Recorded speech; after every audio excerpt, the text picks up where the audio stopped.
Welcome to the Femalepreneur Coach podcast. I am your host, Rebecca Barr. I am a transformational mindset and business coach and six-figure award-winning female entrepreneur. Ladies, I'm here to tell you that business and making money doesn't have to be hard when you're in alignment and flow. Inside this podcast, I will be showing you how to transform your mindset to program it for success, how to maximize your money vibrations, and how to redesign your business for ultimate financial and time freedom. You know you are meant to live an epic life. Now it's time to claim it.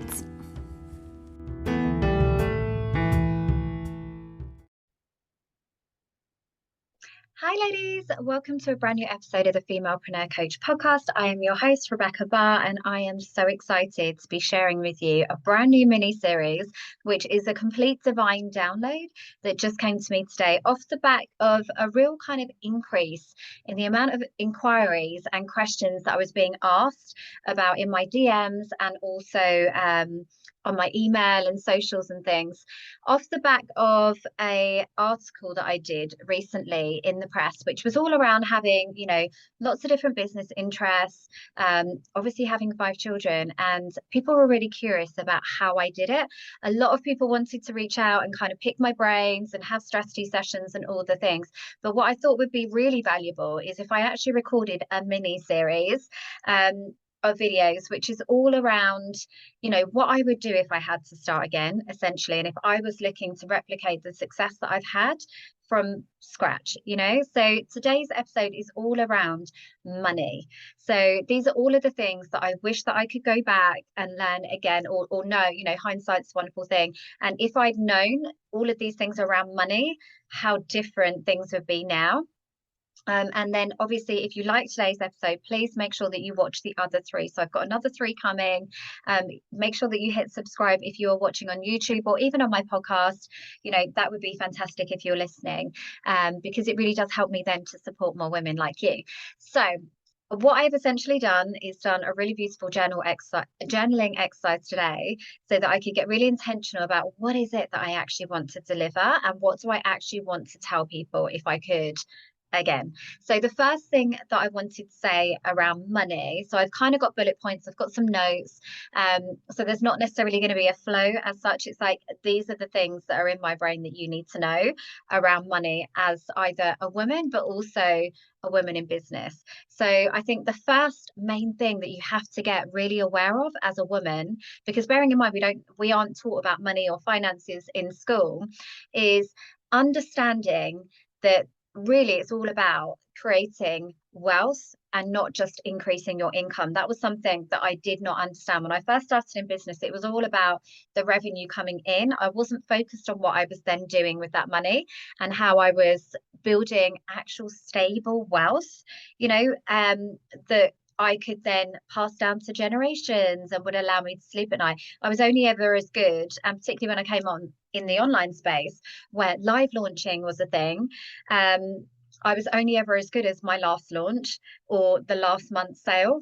And what I want to kind of encourage you to do is, instead of just focusing solely on your business and the money that's coming in, it's about actually, how do I now use this money to maximize it and create more actual wealth, like actual wealth. Let's try and strive for that. So that's why I always say about women in business, it's got to be 7 figures, not 6, because at 6 figures, you're still kind of blocked in terms of, probably only a few kind of financial, like, difficult points in life, a few unexpected bills, a few client refunds, a few like pinch points in the month, and you're still like back to square one. You're not really creating that wealth and that distance and that buffer, so that if you decide to take a month off, or if you get sick, God forbid you get sick, and you have to take time out of your business, or if you want to pivot in a different direction, you've got that financial buffer. I actually read somewhere that you needed to have at least like 3 months money in the bank before you could really be stable in business, so that if anything happens, that you're going to be fine for those 3 months. And that is really, really true, because I remember back to COVID times, there were so many people that were literally screwed from day one because they didn't have any financial buffer. And I very much vowed at that point that would never be me. I had money in the bank, I was good for a little bit, and then obviously managed to figure things out. But try and strive to have that buffer, that 10K buffer or whatever it is for you in the bank, so that you're never like reliant on 1 month's money. And then the next thing I want you to do is understand the difference between assets, liabilities, and investments. Those three things are the things that are really going to enable you to step into your financial power as a woman. So the first thing is assets. It's anything that essentially puts money into your pocket. So a lot of us feel like our house is an asset, and it will be eventually over time if you are doing renovation works and you're increasing its value. But your family home otherwise is actually a liability because it's costing you money every month. So it's about being really discerning with where you're putting money and understanding that the goal needs to be building assets. So building things that will essentially put money into your pocket every month, whether you are working or not. So that would be through things like rental properties, rent to rents, investment portfolios. It could be things that are likely to increase in value. So things like paintings, art, it could be anything really, but just something that is either going to give you a recurring revenue every month. So it could be adding passive income to your business through self-study, something that you have, building funnels, having a really robust email marketing system is an asset in your business.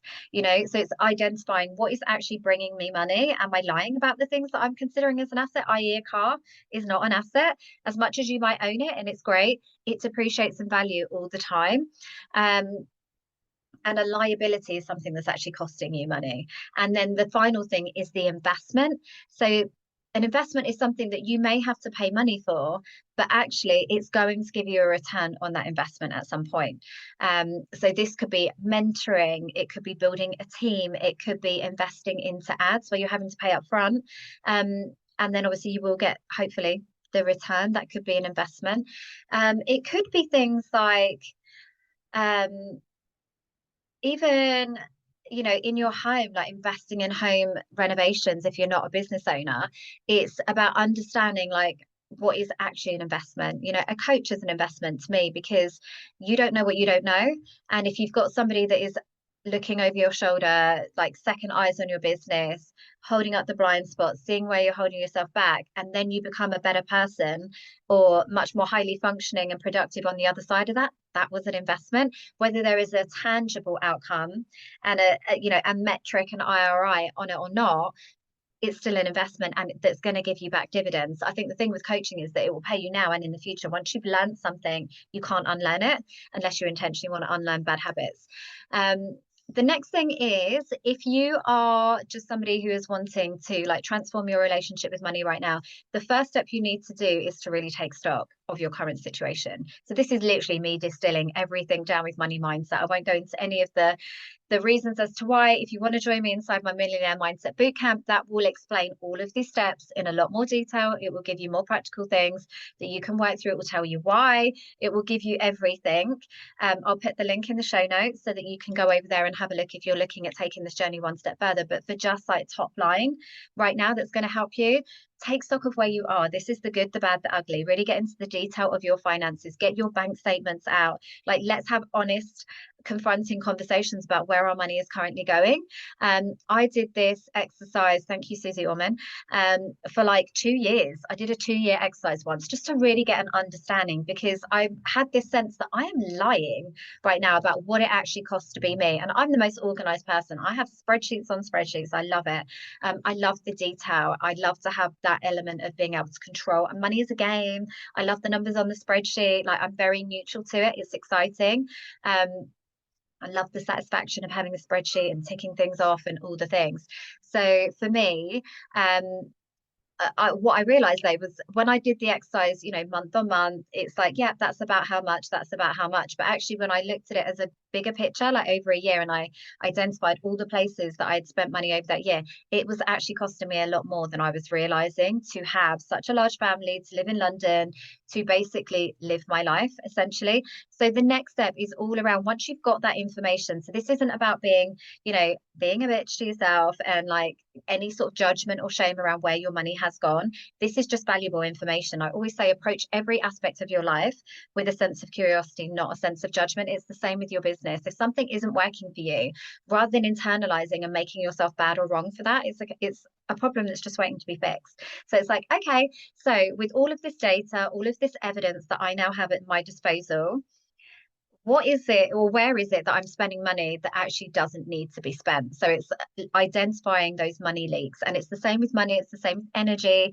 it's the same with time. It's where am I actually doing the damn thing that doesn't need to be done? So this isn't about stripping joy out of your life, because if actually you really enjoy going to the gym, even though you could do it at home and it would cost you nothing, go to the gym if that really does light you up. If it's having a Netflix subscription, and yes, you could cut that as an expense, but actually, if you really enjoy it and you really value it, and you really, when you're on Netflix, it's a great, kind of uplifting moment for you and it feels really sacred, then do it. That's a great return on investment, Um, so but equally, if there's subscriptions in there that you're not actually using, or you're paying so much for like takeaways you don't even like you're not even appreciating it, you don't value it, it doesn't feel good, doesn't make your body feel good, and the food isn't that great, but it's just convenience, then that is obviously a money drain that can easily be like, actually, if you were more organized, if you planned a little bit more, if you did online food shops, this is something that can actually be taken out, then absolutely look at those opportunities. The next thing is obviously around and then obviously we need to forgive that. So we need to, in order to welcome in new abundance, we've got to create space for it. So if there's any shame, guilt, bad feeling around money and anywhere where this money's gone, that if it's a debt that you're paying for that doesn't feel good, maybe it's for something that you don't even have anymore, then you have to do that forgiveness work around it, because we need to energetically draw a line on the past and create our new future. And instead, rather than focusing on the things that we don't have or we don't want, i.e. debt, then we need to change our focus to the things that we do want, which is more income.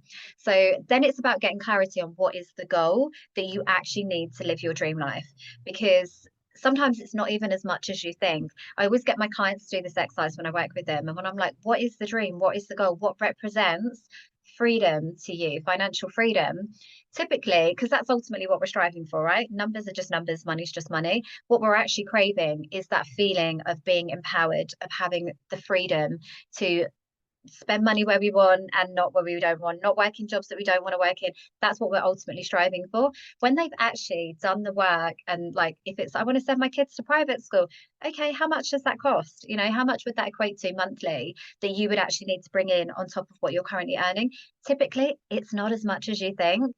And actually, when you put it all together, it's actually very little. Obviously, you need to account for taxes and things on top, but do that work, get clear on what is the goal, because we want to start putting that energy and focus into what we do want, not what we don't.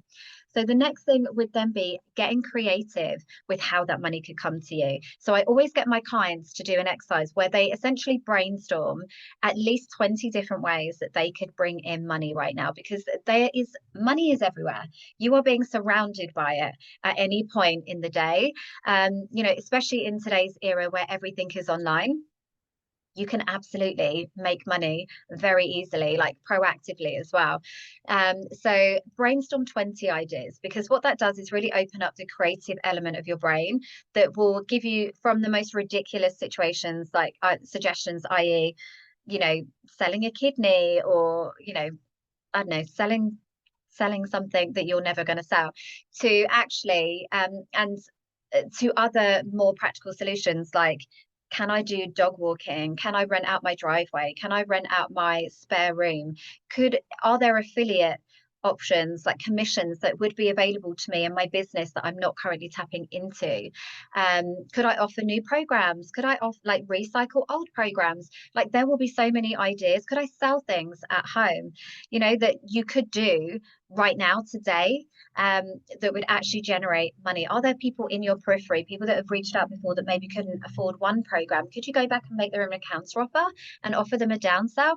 You won't know, because you're so busy managing being broke, or managing workarounds and all of these things where a workaround for something that you ultimately want. You're putting your energy all into the places of the things that you don't want, rather than, because there's a lot of energy, not living your dream life.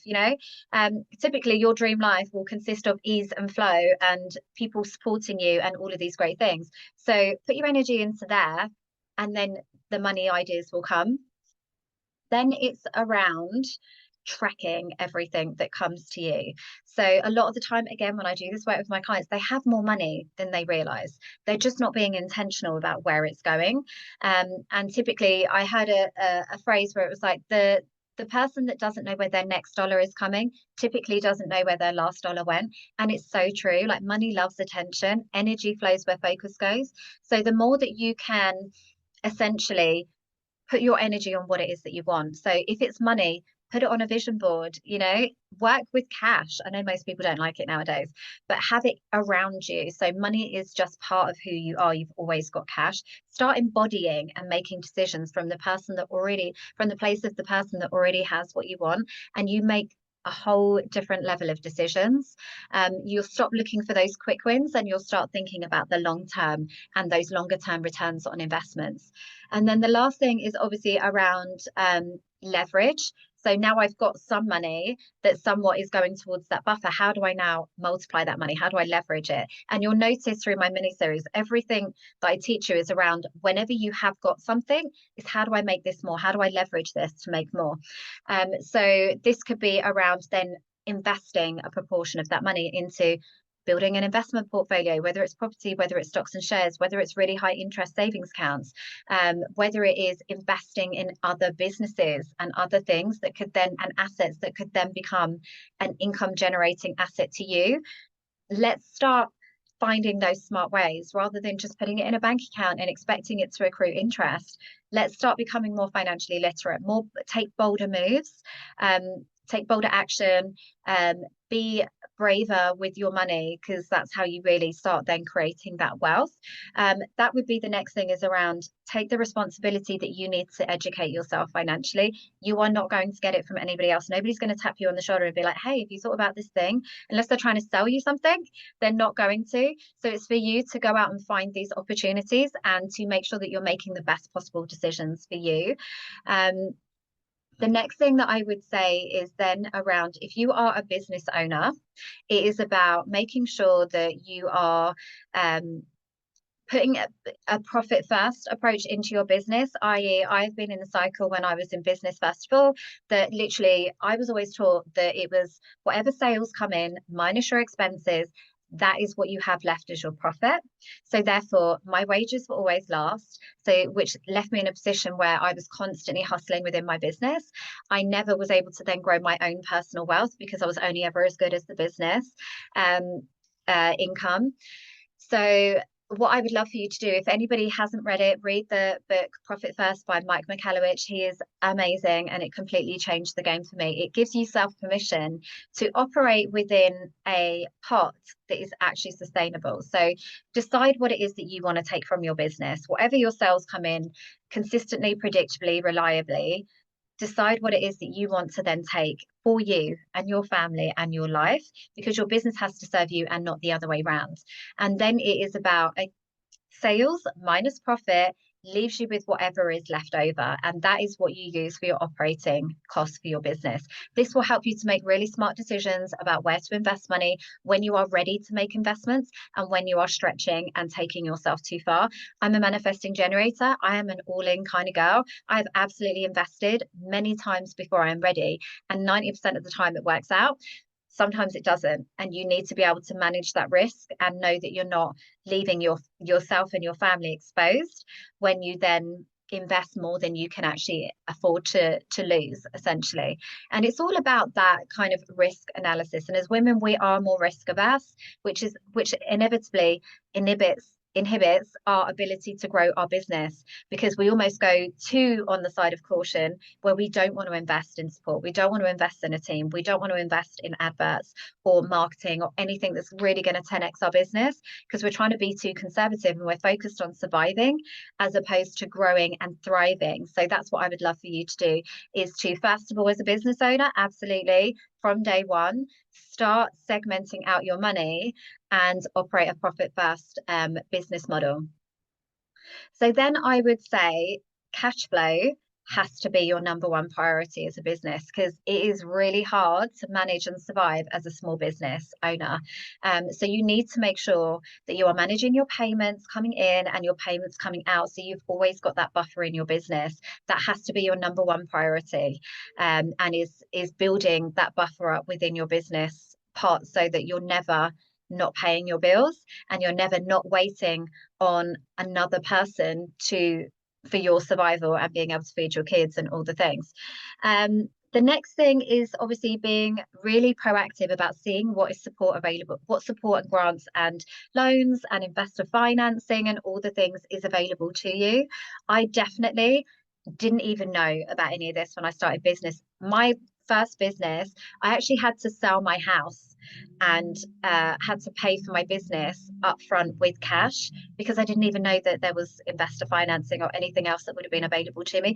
And a lot of women start their businesses from a place of a side hustle or a hobby or from necessity. So they're not thinking about how do I then scale this business and grow an empire. They're just thinking, I need some money, I can monetize this, let's do the thing. So they're leaving money on the table, because as soon as you decide that you're going into business, that really is your opportunity to start treating it like a business and not a hobby. It's understanding that you have economic power as a business owner. So therefore, you are also eligible for support and investment that will help you to grow quicker. So make sure that you are doing that. And then I think the final thing is obviously making sure that you are always reinvesting into your business and always leaving a pot of money available to continue to scale and grow your business. This could be for things like a coach. It could be a marketing budget. It could be to invest in a mastermind to make sure that you're growing your networks and you're ensuring that you have access to a community that can support you in collaborations and grow your audience. It could be growing a team. It could be investing in like stock, items, like all the things. You've always got to have a pot of your money that is available to reinvest and grow your business. Never take absolutely everything out of your business, or you're really limiting how far it can ever go. And then the final thing is obviously once you then are generating money, either generally, if you're in corporate or in your business as a business owner, the last thing that I would say is start to incrementally upgrade your tolerance and your wealth thermostat. So your tolerance to receiving money and your wealth thermostat. 70% of lottery winners actually lose all of their money because they haven't acclimatized to being in receipt of that money. And that was definitely my experience. So again, come and join me in the Millionaire Mindset Bootcamp. You can hear so much more about my story. But even when I had a successful business, there's been multiple times throughout my life where I have sabotaged the money that I have received because I felt unworthy, because I didn't feel deserving, because I felt guilty for having money when I had family members that didn't, and I had friends that didn't. And I essentially gave 90% of it away or walked away from it. I don't want you to have that. So it's like, and equally, I've burnt through money because I wasn't used to having it.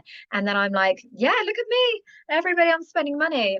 And this for me, my mission now is around not only up leveling women's ambitions and goals around money, it's also about their capacity to grow and hold on to it. So this for me is like number one, you have to start acclimatizing yourself to receiving and having money in your business. So it feels safe for you to have a pot of money there, knowing that it's there, and but you don't have to touch it. Knowing that it's a side for your growth feels really empowering. Starting to build up those assets feels really empowering. And that comes from incrementally upgrading like your life. So it just becomes no big deal. Like ultimately, that's how you truly, that's why the rich stay rich, because it's no big deal to them. Money is just a conduit to something else. They don't feel guilty about it. They don't feel shameful about it. They don't take it personally. Like their bounce back ability is very quickly, even if they have a loss, because they know it's just money. You can always make more money. So how you can do that is start like incrementally upgrading the things around you. If you've got scarcity signals at home or things that you're working around, i.e. cupboard doors that are broken, or like if you're just constantly like me, I invest in a dishwasher and a cleaner and things that could support me at home because I was wasting so much time and energy. I got 5 kids, doing all the things. That to me was not an income producing activity. So therefore it had to go. And I had to instead see a dishwasher as an investment because it gave me back time. It leveraged the amount of time and energy that I had in a day. It's things like that. Um, but for me, that was a big investment up front. So, at the time. So it's being mindful of those things. Start allowing yourself to receive, start upgrading little elements and make money your new vibe. Like it just is. So I hope that you've enjoyed this episode. I wanted it to be kind of super short and tangible. It's kind of like all the things, and I could have spoken about it so much more. Absolutely. Like money is my jam. But if you are interested in more tips and finding out more about how to really take control back of your finances and grow that wealth and income to create an empire, then I would love to invite you to come and join me inside the Millionaire Mindset Bootcamp. Otherwise, please look out for my next video tomorrow and let me know in the comments below what you will be doing off the back of this video or episode. What are your key takeaways? Let me know.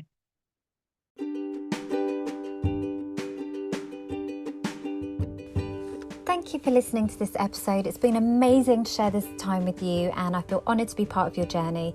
If you've loved what you've heard, had an aha moment, or found value in this episode, then please do like, comment and share. I would love to connect with you on Instagram and Facebook, so come and find me, and I look forward to helping you build your epic life.